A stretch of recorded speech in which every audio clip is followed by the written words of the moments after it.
Hello दोस्तों, स्वागत है आप सभी का अपने यूट्यूब चैनल द विज्ञान सीरीज में। आज हम इस वीडियो में पढ़ने वाले हैं योग गुणा का तत्समक अवयव क्या होता है, परमेय संख्याओं के योगात्मक एवं प्रतिलोम गुणात्मक प्रतिलोम क्या होता है, तो इसके बारे में पढ़ने वाले हैं। तो ये वीडियो बहुत ही इंपॉर्टेंट होने वाली है, तो आप पूरा वीडियो देखिएगा शुरू से अंत तक। ठीक, तो चलिए समझते हैं कि योग का तत्समक अवयव क्या होता है, और लास्ट में ज़रूर बताइएगा कि आपको वीडियो कैसी लगी, कमेंट बॉक्स में बताइएगा। ठीक, चलिए अब देखिए क्या लिखा हुआ है। पहला, योग गुणा का तत्समक अवयव। तो योग का भी तत्समक अवयव होता है और गुणा का भी तत्समक अवयव होता है। ठीक, तो हम सबसे पहले क्या पढ़ेंगे, योग का तत्समक अवयव। ठीक, तो चलिए स्टार्ट करते हैं। तो सबसे पहले आप लिखेंगे, यहाँ पे आपको एक लिखना पड़ेगा, शून्य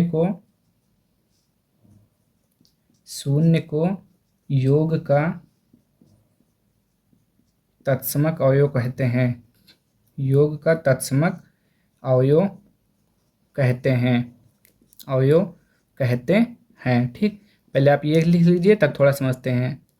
शून्य मतलब आप जानते हैं ना, ये शून्य को योग का तत्समक अवयव कहते हैं। आप क्यों कहते हैं वो देखिए, जैसे कि हमने कहा 5, ठीक, और प्लस 0।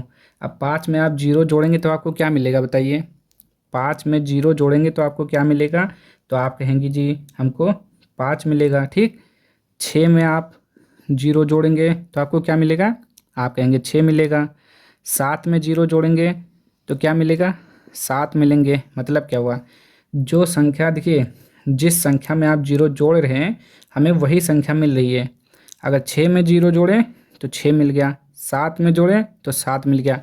यानी कि 0 जोड़ने पर संख्या के मान में कोई परिवर्तन नहीं हो रहा है, इसीलिए 0 को शून्य का तत्समक अवयव कहते हैं। ठीक, तो आप समझ गए ना, शून्य को क्यों कहते हैं, क्योंकि किसी भी संख्या में शून्य को जोड़ने पर कोई परिवर्तन नहीं होता है। ठीक, देखिए अगर इसमें जोड़ें फिर भी हमें वही संख्या मिलेगा। ठीक, तो ये होता है हमारा शून्य का। देखिए योग का तत्समक अवयव किसे कहते हैं, तो आपको मालूम हो गया ना, शून्य को योग का तत्समक अवयव कहते हैं। ठीक, अब हमने शून्य का पढ़ लिया, तो अब हम क्या पढ़ेंगे, गुणा का पढ़ेंगे। तो गुणा का भी ऐसे एक हेडिंग डाल लीजिए, गुणा का तत्समक अवयव। गुणा का तत्समक अवयव। ठीक, अब इसमें भी आप लिखेंगे कि एक यानी कि एक संख्या को, एक को परमेय संख्या का गुणात्मक तत्समक कहते हैं। एक को गुणा का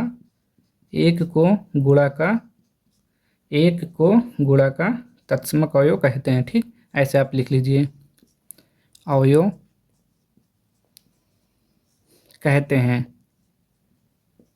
एक को गुणा का तत्समक अवयव कहते हैं। क्यों कहते हैं आपको मालूम हो गया ना। देखिए जब हम क्या कह रहा है, गुणा, यहाँ पर क्या कहा था, योग। ठीक, योग कहा इसलिए हमने जोड़ा। अब गुणा कहा तो हम क्या करेंगे, गुणा करेंगे। ठीक, तो चलिए अब गुणा करके देखते हैं। जैसे कि हमने कहा 5 गुणा 1, तो हमें क्या मिलेगा, तो आप क्या बोलेंगे, 5 एकम 5। 6 गुणा 1, तो आपको आपको क्या मिलेगा, 6 एकम 6। 7 गुणा 1 क्या मिलेगा, 7। तो कहने का मतलब है कि किसी एक में, देखिए किसी भी संख्या में 1 से गुणा करने पर हमें क्या मिल रहा है, वही संख्या प्राप्त हो रही है। ठीक, किसी भी संख्या में 1 से गुणा करने पर वही संख्या मिल रही है। देखिए यहाँ पर भी वही संख्या है ना, सेम टू सेम संख्या है ना। 6 यहाँ पर भी है, 6 यहाँ पर भी है, कोई बदलाव हुआ नहीं हुआ। जब बदलाव नहीं होता तो इसीलिए एक को गुणा का तत्समक अवयव कहते हैं यहाँ पे।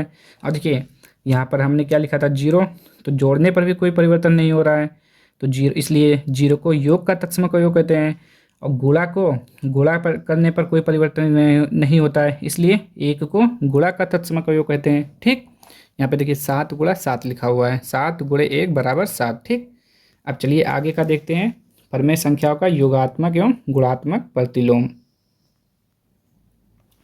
चलिए अब देखिए इसमें हम क्या पढ़ेंगे, परमेय संख्या का योगात्मक प्रतिलोम। ठीक, यहाँ पे परमेय संख्याओं के योगात्मक एवं गुणात्मक प्रतिलोम। पहले योगात्मक प्रतिलोम पढ़ेंगे फिर गुणात्मक प्रतिलोम। तो पहले आप इसका डिफिनेशन लिख लीजिए कि किसी भी संख्या का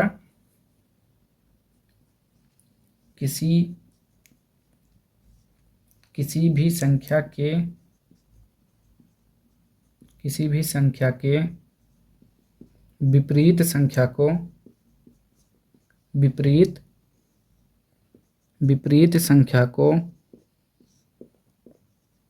संख्या को उसका योगात्मक प्रतिलोम कहते हैं।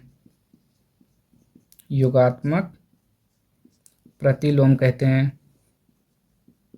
प्रतिलोम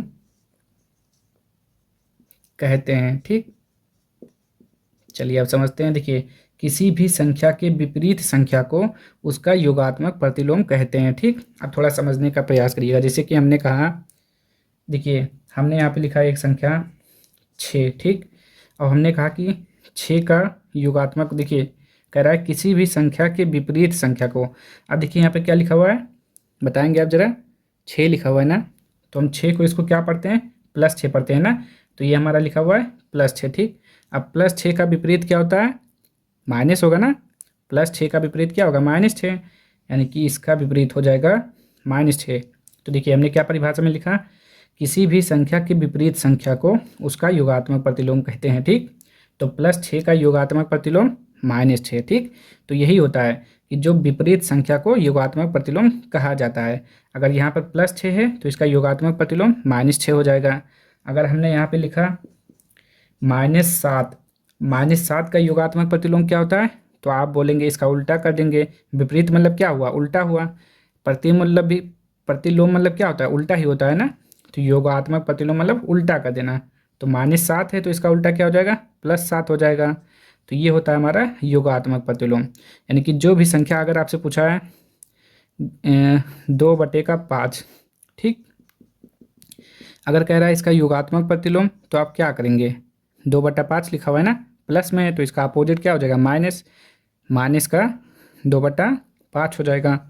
अगर आपसे पूछा -5/6 का योगात्मक प्रतिलोम क्या होता है, तो आप बता देंगे इसका उल्टा क्या होता है, माइनस का प्लस हो जाएगा। बस, और कुछ नहीं करना है, यही करना है आपको। किसी भी संख्या के विपरीत संख्या को उसका योगात्मक प्रतिलोम कहते हैं। ठीक, अब देखते हैं गुणात्मक प्रतिलोम। चलिए, परिमेय संख्या का गुणात्मक प्रतिलोम। ठीक, तो सबसे पहले इसका डेफिनेशन लिखते हैं कि परिमेय संख्या के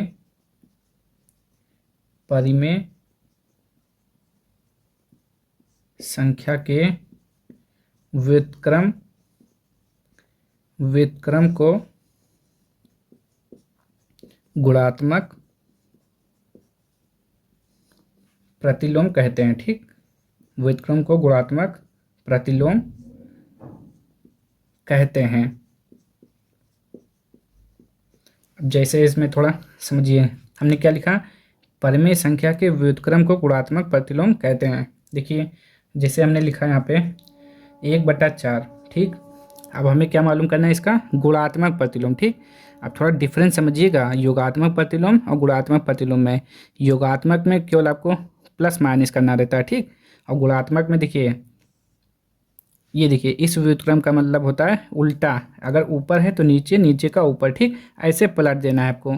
तो 1/4 लिखा हुआ है ना, तो इसका गुणात्मक प्रतिलोम 4/1 हो जाएगा। ठीक, तो इसका गुणात्मक प्रतिलोम क्या होता है, 4/1। दूसरा देखिए, अगर यहाँ पे हमने लिखा 5/6, तो आप बताएंगे इसका गुणात्मक प्रतिलोम क्या हो जाएगा। तो इसका उल्टा कर दीजिए। उल्टा मतलब नीचे का ऊपर, ऊपर का नीचे, ऐसे पलट दीजिए बस। तो 6/5 हो जाएगा। ठीक, ये होता है आपका गुणात्मक प्रतिलोम। एक और देख लेते हैं, जैसे देखिए इसको ऐसे भी लिखा रहता है कहीं कहीं आपको, जैसे कि x इनवर्स। ठीक, ये क्या होता है, ऐसे नहीं समझिए। जैसे कि अगर लिखा हुआ है 5 1/5। ठीक, तो इसका गुणात्मक प्रतिलोम क्या होगा। ठीक, तो इसके गुणात्मक प्रतिलोम को हम क्या लिखेंगे, 5/1 ऐसे लिखा जाता है। ठीक, और देखिए इसको आप x इनवर्स भी लिख सकते हैं। जैसे कि हमने कहा x इनवर्स, तो इसका मान क्या हो जाएगा, तो देखिए x इनवर्स, इसको बोलते हैं इनवर्स। ठीक, x⁻1 भी बोल सकते हैं या x इनवर्स। तो x इनवर्स का मान हो जाएगा 1/x। ठीक, ये इस तरह लिखा हुआ है, मतलब ये लिखा हुआ है, ये इनवर्स होता है इसी को। अगर आपको कहीं क्वेश्चन में दिख जाए, अगर आपसे पूछे कि जैसे लिखा है 5 इनवर्स 1, तो इसका क्या मान हो जाएगा, 5 इनवर्स का मान क्या हो जाएगा, 1/5। अब अगर आपसे पूछे कि इसका 5 इनवर्स का गुणात्मक प्रतिलोम, तो गुणात्मक प्रतिलोम आपको मालूम है, पहले इसको ऐसे सॉल्व कर लेंगे 1/5। अब 1/5 का गुणात्मक प्रतिलोम 5/1 हो जाएगा। ठीक, देखिए ये समझ में आया ना कैसे होता है। जैसे हमने कहा यहाँ पे 7 इनवर्स, तो ये कितना हो जाएगा, 7 इनवर्स का मतलब 1/7 हो जाएगा। अगर इसका गुणात्मक प्रतिलोम पूछ रहा है तो आप क्या करेंगे, 7/1 कर देंगे, उल्टा कर देंगे, बस हो जाएगा। तो बस आशा करते हैं कि आपको ये वीडियो पसंद आई होगी। तो अगर आप लोगों को ये वीडियो पसंद आया हो तो लाइक कर दीजिए, चैनल को सब्सक्राइब कर दीजिए। मिलते हैं नेक्स्ट वीडियो में अगली टॉपिक के साथ, तब तक के लिए जय हिंद, जय भारत।